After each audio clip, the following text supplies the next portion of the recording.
Could I start? I'm hearing noise. Yeah, we're here. Okay, so my name is David Asher. I'm a cyber product manager at Cyberbit. Before that, I was a SOC manager, Security Operations Center manager at Malam Team, a very big company in Israel. Before that, I was a SOC analyst at Malam Team. And before that, I was in the cyber course. During a year, I learned the cyber materials and cybersecurity, information security. And if I will start the story from beginning, and I'm sure it's interesting because all of you are going to go through a path, and everyone has his unique path in his career. So my story is starting like you see, I'm an Orthodox Haredi.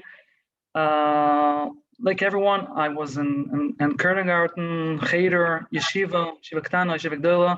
I was also a few years in Koilo.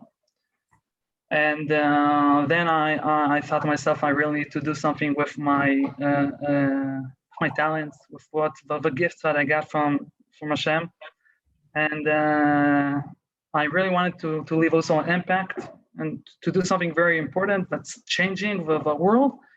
And today, in our days, the real place to change and to leave impact is in the ITEC world. That's really no doubt about that. And when you're looking also in the ITEC world, the cyber industry is really, the real stuff out there, because we see more and more cyber attacks, and it's just evolving and becoming bigger and bigger. Just today, we heard about Iran and the electricity system that shut down for a few hours in the Natanz nuclear reactor, and it's definitely a cyber attack. So it's you could see we're living already in a cyber decade. It's not like stories of science fiction. It's really what we're living in. And so I went in a course of a year in cybersecurity, and I did also certificates. It's something very, very important, and I'm sure we are going to elaborate about it. But to do certificates, I did a CISCR certificate, CCNA. I did also CCSA of Checkpoint certificate. And then I started working at Malam Team, a very big company. It's an IT service company, integration company. I think it's a second in Israel, because it's a very big company, like 3,000 employees, a lot of the government offices, and transportation, financial companies. It's very known. They had a SOC. Now, I'm not sure where you are in the cyber course, and I'm not sure if you're already familiar with the terms. So if yes, if you don't understand something, just don't be shy. You could stop and ask a question. Ask me what's this and this acronyms or the terms.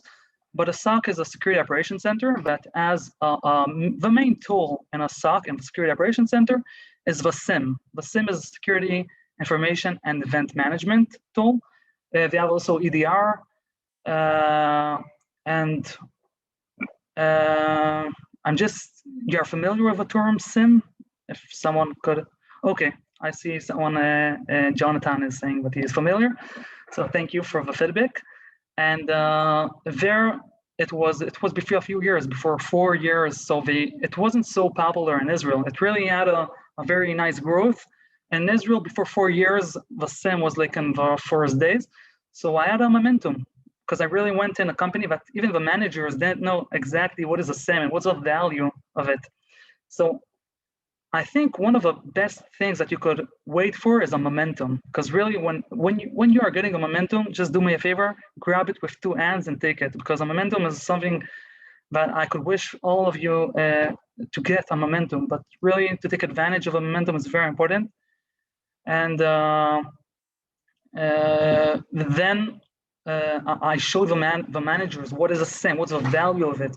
And slowly, we took an inner SIM that just monitored Malam Team, and we offered our service to external companies. So it became an MSSP. If you're not familiar with MSSP is Managed Security Service Provider. We became a provider of a SOC service. So if you know to build and to improve a SOC, it's a lot of money, okay, a lot of money. It takes a lot of time of experience, and you need also the skills. You need people with the perfect skills for it. So a lot of companies are saying, okay, I don't have all of things to open a SOC by myself, but I could pay a little bit money for our company to give me that service. So we integrated a lot of sensors in a lot of companies, big government companies, financial, transportation, and a lot of big companies there in Israel. And then we inserted the sensors, and then we got the data to our SOC. And then we put our correlation rules, the anomaly rules, and we processed all the data, and we sent back the alerts to the people that we were with communication with them, and we said to them, look, this is something suspicious, this is not such a good behavior, is this good, is this not good? And I guess we gave a service.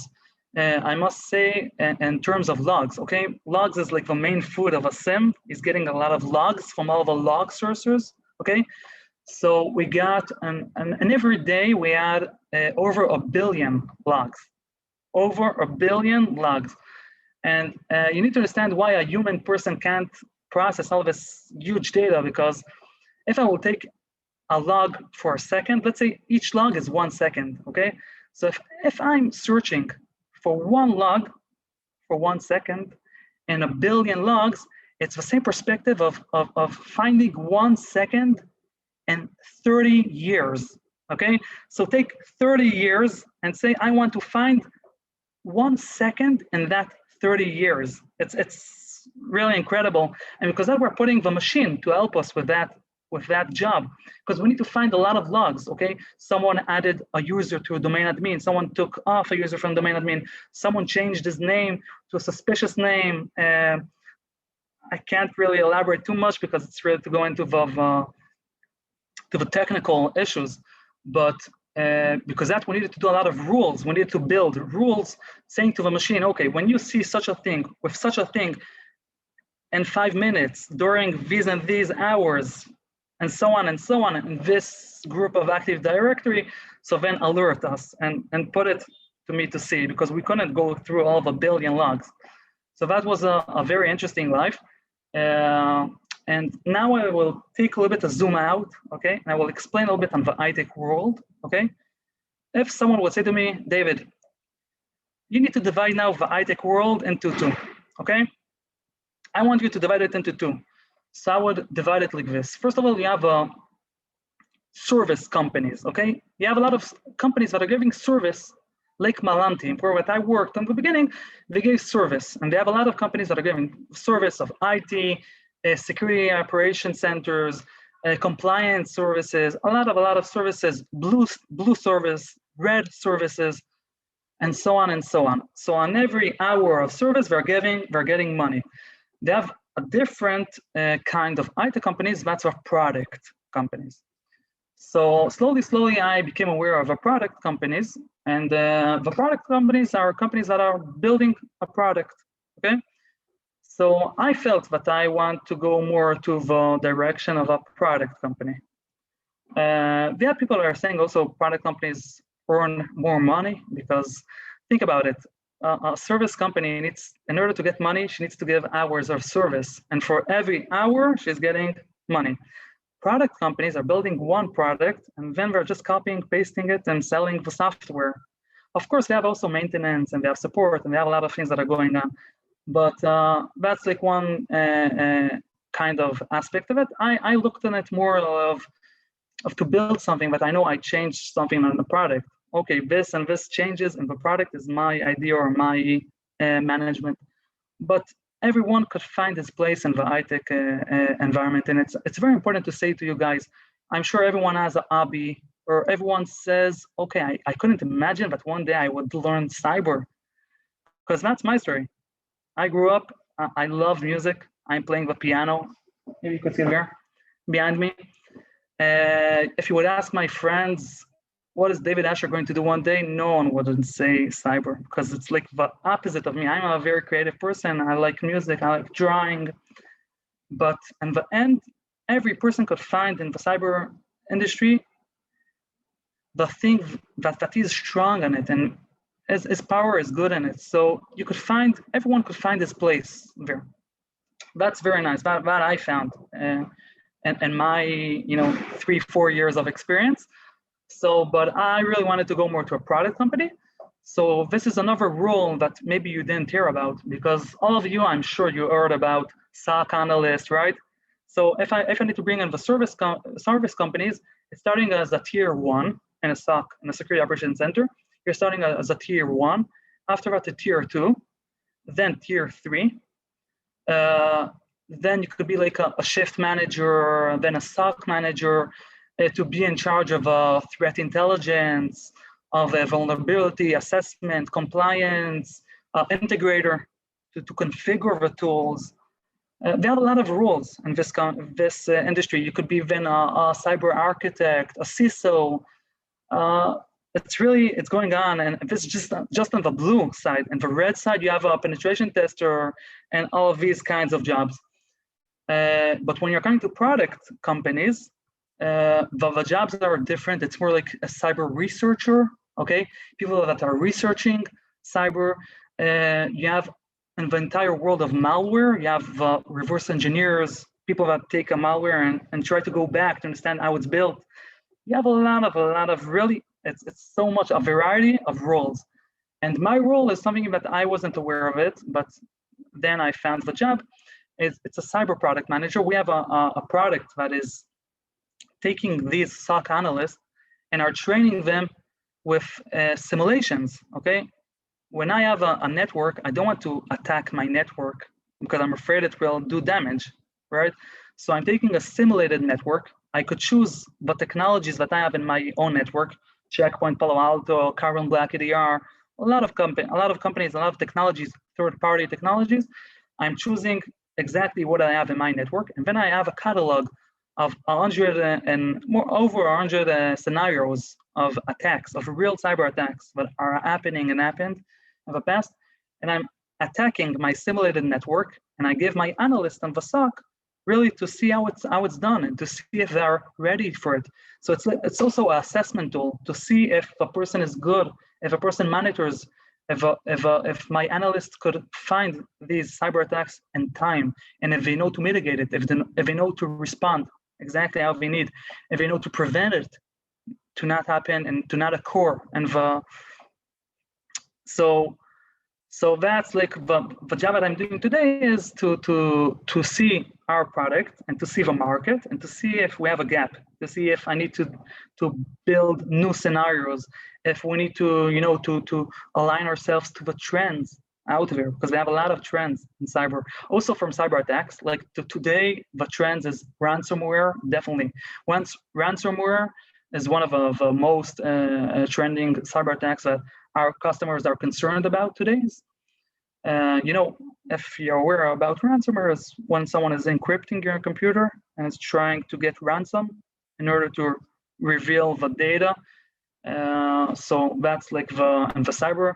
And the blue team, today the real trends are the threat hunting. I'm not sure if you heard about this term, but in SOC, you have a lot of times in tier 3 and above, okay, tier 2 and tier 3 are doing threat hunting. Threat hunting is the term of not waiting till the SOC, the SIM, will pop alert. Okay, they're saying, I'm not waiting until that it's going to happen. Because a lot of times they have configuration problems, okay? Think about it, that not everything is configured as it's supposed to be, and they have a lot of false positive and alerts. So threat hunting is basically the mindset of saying, I don't think it's configured as well, and give me, with my eyes, to do manually and active monitoring. So it's like to do a lot of searches and suspicious ports, suspicious services, suspicious users, and that's threat hunting, to find things in an active way. So I'm sure I could speak in cyber very much because it's really an infinity area, because it doesn't finish, it really doesn't finish. But I would like you guys to maybe ask questions and to take me to your place that you're interested to hear about more and to elaborate your knowledge. In the meantime, okay, I could say to you just when you're thinking on the questions, okay, I hope you're all thinking on questions. One of the most important things is really not to be shy, okay? So it's also here in our forum, not to be shy. It means you could open the cameras. It means to ask questions. And it means also in the real world in cyber, when you're going out, don't be shy. Ask the questions that you want to air. Try to get more knowledge. Try to offer yourself, so it's really, don't be shy. It's one of the tips. And when you're still thinking about questions, I could say, if we're speaking on tips on the cyber world, we're in a decade that everything is changing very, very quick. Okay, very, very quick. So it means that if today you have a certificate and a tool, I don't know, Microsoft, Linux, Checkpoint, Cisco, tomorrow it could be that it won't be valid. Okay, because everything is changing very, very quick. Very, very quick. I had friends in Milan team really that they were experts at specific code languages. And when I came, they said that once they were like the kings. They were the experts at that code language, and today no one is not using it. So really, everything is changing so quick that today the optional bosses that you will come in the interview, you're going to go to interviews, right? And I interviewed a lot of people. I developed a team of Security Operations Center. So one of the things that are the most important to see in the interview is to see that the person knows to learn quick, okay? And he knows to learn by himself. It's very, very important, because no one is not going to send you out during the job to a half-year course or something.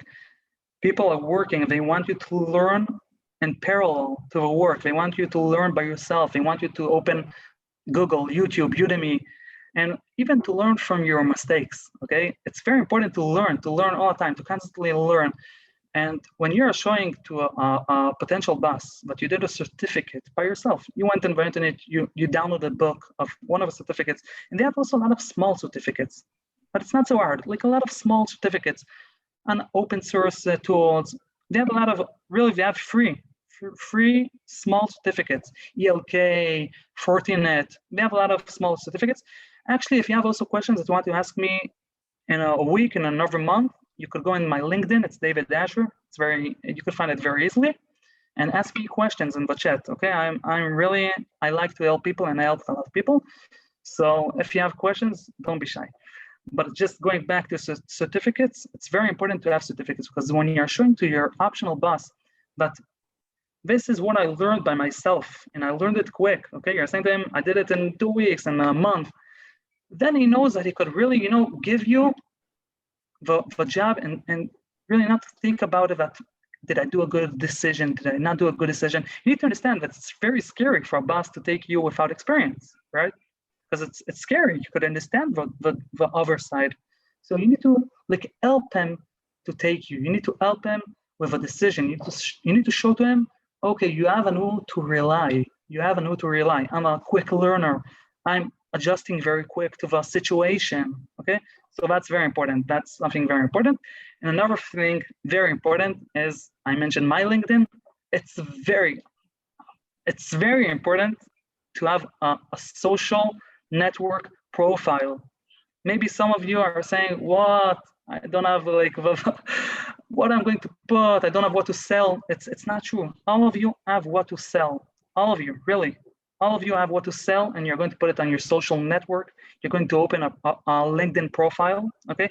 It's very important to have a good CV, but also a good LinkedIn profile is very important, because a lot of recruiters are on LinkedIn, okay? Most of them. So to have a nice LinkedIn profile with your nice projects, even if you don't have experience. I also didn't have experience, but I put in everything that I could. Articles I did. You could do an article on Medium if you wrote about a website that's called Medium. It's like an articles website.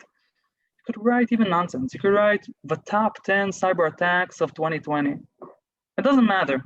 Just do a nice article and put the link and the LinkedIn profile, okay? Do a nice project, put the link and LinkedIn profile. Try to connect to what much more people that you could, because on Facebook, you're connecting just with your friends. But on LinkedIn, I have soon 10,000 connections, and I don't know no one. I know maybe 0.001% of them. But that's the point of LinkedIn, to get what more of a network, to get more connections that you could. It really doesn't matter if he's an Indian, American, Bangkok, or from Australia. Really doesn't matter. What more to expand your network? It's for free, yes?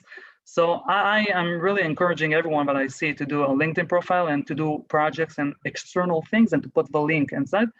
It shows to the potential boss that you're really, that you like to expand your knowledge and so on.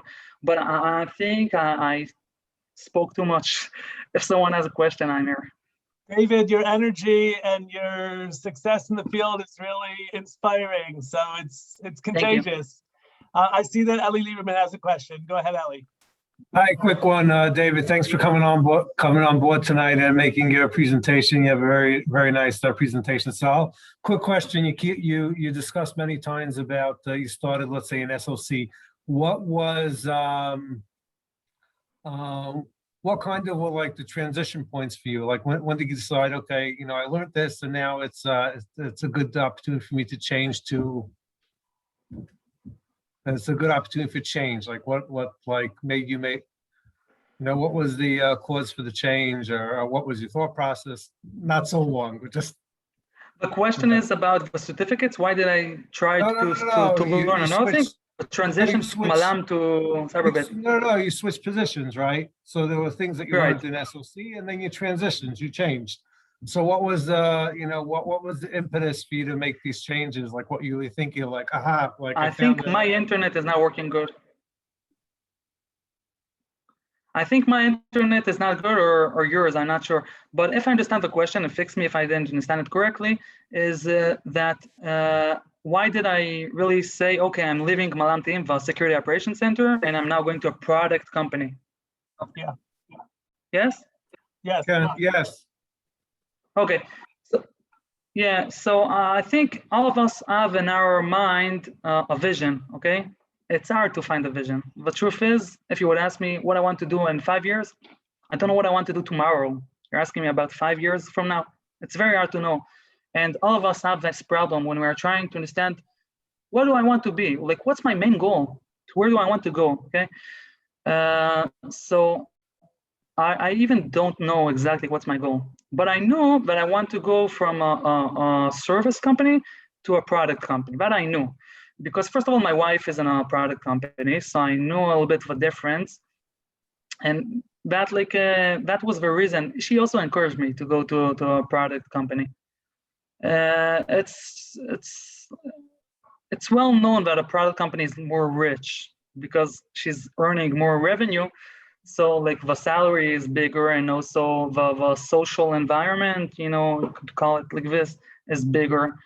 And a product company, it's a little bit more giving back for the employee. But I won't say too much about product companies, because then all of you would say, okay, I'm going straight to product company. I don't think it's always right to do this transition, because I think you actually need to start from a service company, because in a service companies you have more percentage of going in. Okay, that's the truth, because in service companies a lot of times they don't have a problem with a person that doesn't have experience. In product companies, the requirements are a little bit more strict. So that's the reason I started as a service company. And I always, in the service company, I always tried to remember what's my impact, because that's the most important thing in a product company. When you are coming to interview in a product company, they want to see your impact, okay? They want to see what you are doing. What's your impact, okay? So my impact in Malam team was, in 3 years, I built a SOC from 0 to over 20 customers, okay? Potential customers. And in 3 years, I took a SOC from 1 person to 5 people. Actually, in my team, I was very much for variety, because I'm a Haredi. So, of course, we had a Haredi, like me. We had a Haredi girl. We had Ethiopian. I'm not sure how I was saying it in English. We had Chilani, Dati Lomi. We had all the kinds, okay? We had a Druzi. We had all the kinds in our team, because I understand the pain point. I'm coming from a Haredi community. I know that it's hard a little bit, to merge. It's not just Haredim, it's also, Datim, and it's also for Arabs, the same. It's hard a little bit to enter and to merge inside. So that was like my goal. I said, okay, I need to push for it. But then I tried to focus more on the product side. I came with my impacts, okay? I added my experience impacts that I did. I could have shown value, I had a proof of value of myself. And it's something that you need to always to remember, that when you're coming to interviews, like once you would come as a human, today you're coming as a product. Every one of you is a product, okay? Every one of you is a machine. You could laugh, you could say, it's crazy, really? But yes, every one of you is a product, and you need to have a sales department inside of you. You need to have a marketing department inside of you. You need to have a support department inside of you. You need to have all of these departments that you see in a company, you need to have in yourself. If you don't know to sell yourself, you'll be in trouble. If you don't have a product, if you don't have value, if you don't have skills, so it's also a problem. So you need to remember that today in our world, because as I said, it's very important also to have a LinkedIn profile, because there is a place that you're doing the marketing. There is a place that you're doing the sales, okay? And it's very important because you're selling yourself. You're coming to a company, you're saying, I want to offer myself. I want to offer my product, my knowledge, my skills that I have collected, okay? People are not paying for you every month for your raw work that you're doing. People are paying for your skills that you have, okay? People are appreciating your time that you learned for a year, or you're learning for a few months, you're learning cyber. People are paying for your knowledge. You're coming, I'm saying, I have the knowledge, I want to give my service, right? So for that, they're paying for you. So people need to know to sell themselves. So maybe it's a little bit frightening, because I know not all of you are people that like to sell themselves. I was also shy once. Because then I said it's very important to know not to be shy. You need to really practice, go to the mirror, okay? Go to the mirror and practice selling yourself. Practice on the first sentence that you're saying when you're saying your name, okay? Practice when you're, a lot of interviews today are in Zoom because of the COVID-19, and today all of my meetings are in Zoom. It's important to look inside of the camera, okay? I'm not looking at the screen now, I'm looking inside the camera. Okay, that's very important, because if I would look now on the screen, you see I'm not focused. If I'm looking at the camera, I'm focused, I'm speaking with you, and I'm smiling. It's very important, all of these things, and it's soft skills, okay? So try really to improve these things. I hope I answered on the question, I see Leo is saying it was scary, but when I poked my finger. David, tell us a little bit more about what your company does. I could share the screen if you want. I could show you the company. And another thing, David, I would also like to hear, how can you help our students to get into... I missed it. What's the question? How can you help our students to actually move into your company, or maybe other companies? Like, I'm very practical. Yeah, as I said, it's not like it could be. It's a reality, but people are coming without experience also to product companies. But I said it's a little bit harder. Actually, it's quicker and easier to go into a service company like Malanti, Matrix, and a lot of companies. We have a lot of companies that are giving service, okay? A lot of SOC. You have today a lot of security operations centers, very a lot. So it's easier to go in, like the entrance to the cyber security industry. It's quicker to go into a service company to take experience as the tier 1, then tier 2, tier 3, and slowly climb the ladder, and then to do the transition to a product company. Just 1 second, I will show to you the product. I could do a share screen, but 1 second. Just 1 second.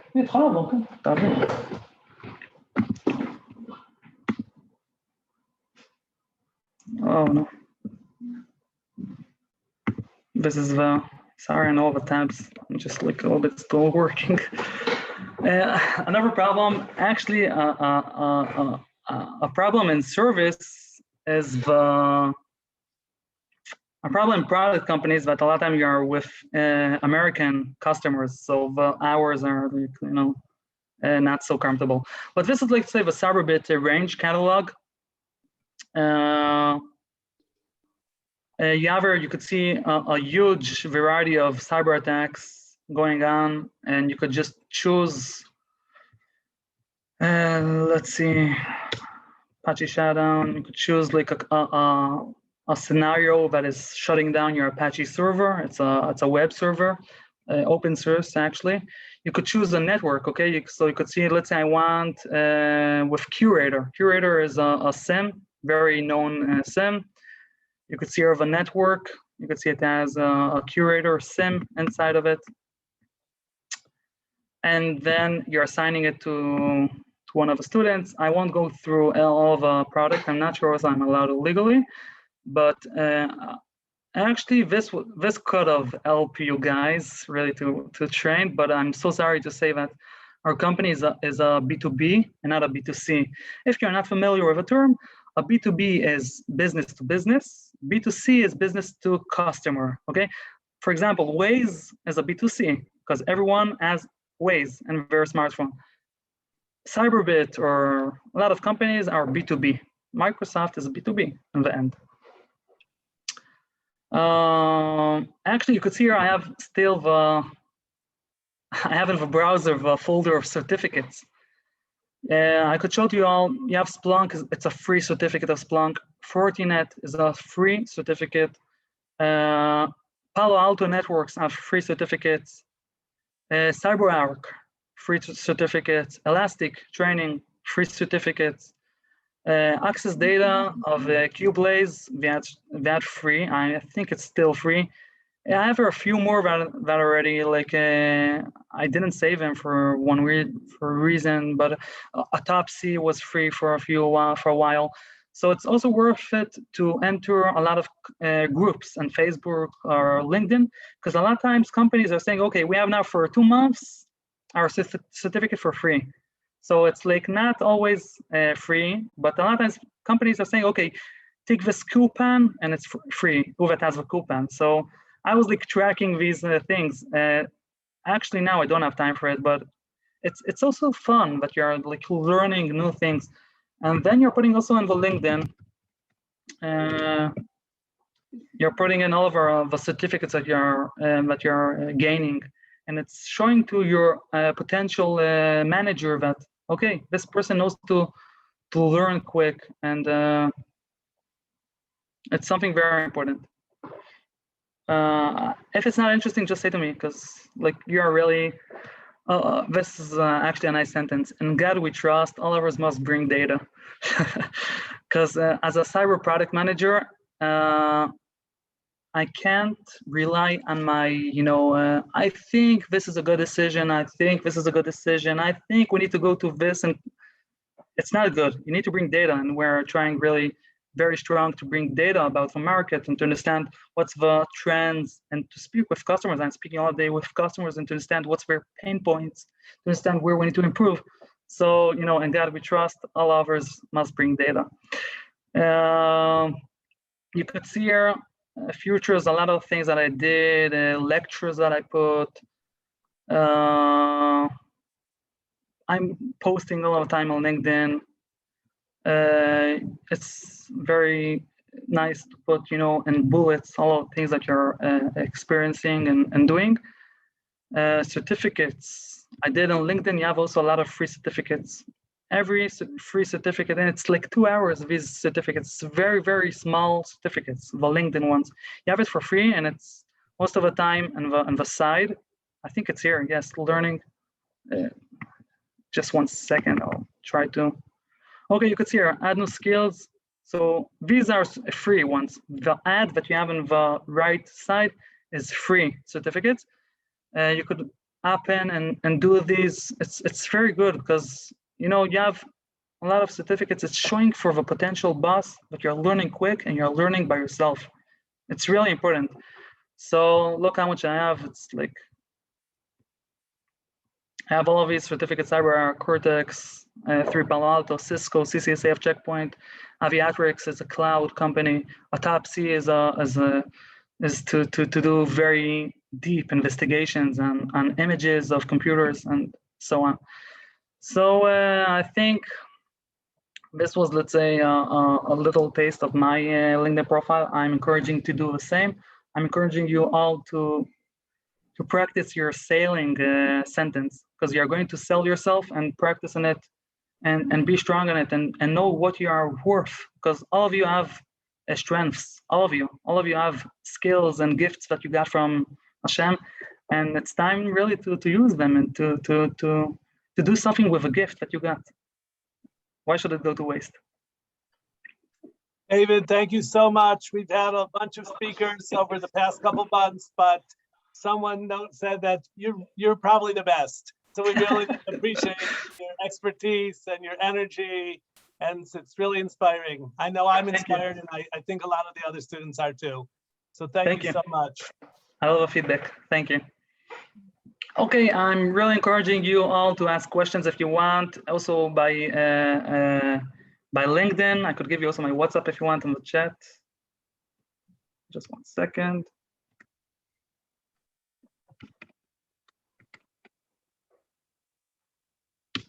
This is my number. If someone, it's to, no, I will do it for everyone. Just 1 second. Tell me, where do you live? I live in Elad. Elad, very nice. Yeah, Elad. Not Elat, Elad. Yeah, we got that. Yeah, I know you're Haredi, but all of my friends from work, like everyone are Elat, because you know, yeah, it's Elad. Gotcha. Okay, great. Well, thank you very much. Okay, I'm wishing success for all of you. I know it's tough, maybe, you know, because some of you are working in parallel, and it's very hard to learn and to do it together. But I'm sure you will, you won't, you know, regret it, because it's in the end worth it. I'm sure students will reach out to you on LinkedIn. So I'm thanking you in advance for your mentoring and for your connection. So thank you so much. No problem. No problem. Okay. Thank you. Bye-bye. Wishing success for all of you. Bye-bye. Thank you so much.